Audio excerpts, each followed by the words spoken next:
Right then, guys, who's going to win the World Cup Golden Boot? I'll take this, having previewed this one as Sai. I mean, there's a couple.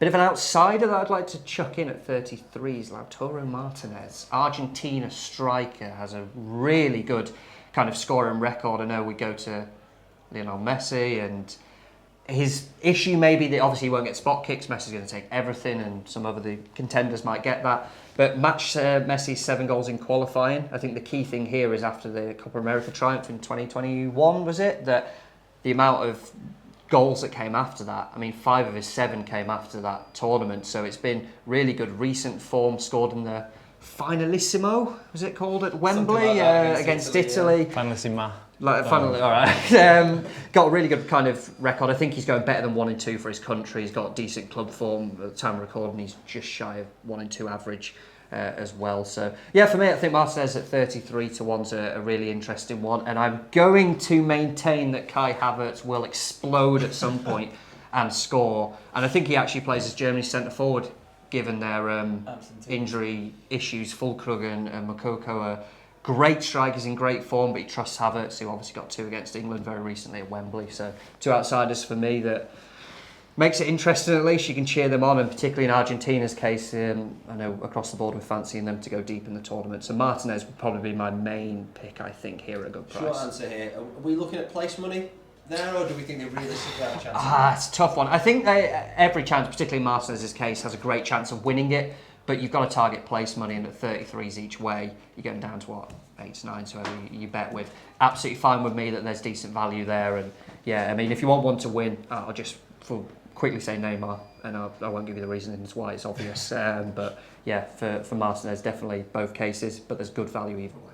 Yeah, I take a little bit of a different approach. I think the Golden Boot, I think the last couple of World Cups, it's basically been won in the group stage. Harry Kane scored how many goals for England in the group stage? Maybe did he get, was it 4 or 5 in the group stage, and pretty much had it wrapped up. So I've been targeting good teams in potentially poor groups. So I know you're thinking similar. Memphis Depay is the guy who got down at 25 to 1. They've got the Netherlands are in a group with Qatar, Senegal, and Ecuador. Senegal are an okay defensive team, but I expect them to score quite a few goals against Qatar and Ecuador, and I think Depay could be, well, he probably will play as a number 9. My only issue is that he hasn't really played a lot of football for Barcelona. I mean, that comes as a double-edged sword. He's not played a lot of football, but he'll be very fit because he's not had to play in a ridiculous schedule that we've seen. So Depay will be one for me. I've got Martinez down as well. I think that Martinez, in that group Argentina are in, Poland, Mexico, Saudi Arabia, I think there's some weak defences there. I'd expect Argentina to rack up 6-7 goals maybe in that group. And then you're looking at a deep run. So yeah, that's the way I'd be approaching it. You're getting at least 5 games on the Netherlands, I think, as well, because they play the runner-up of Group B, as we expect them to win Group A. Yeah. Getting 5 games there, and 4 of them look very, very goal-friendly, should we say. He'll be eating his words then when England finishes runners-up in their group and then knock the Netherlands out in the last 16. But anyway. Yeah, it could be a bit of an issue there. I think the Netherlands might still do that. So, yeah, I agree with Depay. Like Jake said about scoring loads of goals in the group. They were top scorers in the Euros group stage, got 33 goals in 10 qualifying matches, scored 14 goals in 6 Nations League matches. It's not an especially tough group. He's a focal point. He has been injured for Barcelona, but he's going to be fit for this. And he takes penalties, which is always a bonus. The price is too big. Simple as that.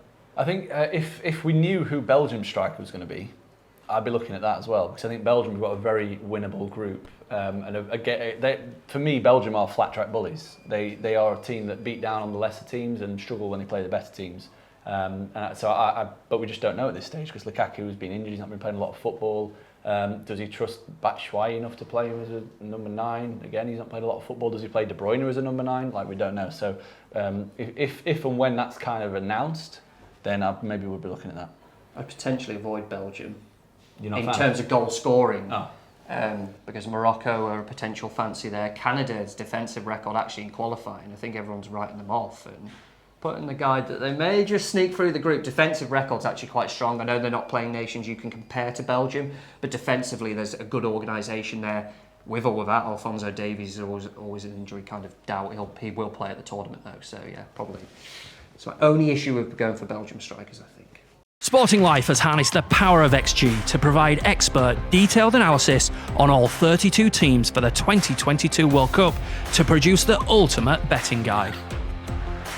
Key stats, percentage chance and predictions, most likely stage of elimination, and expert betting selections.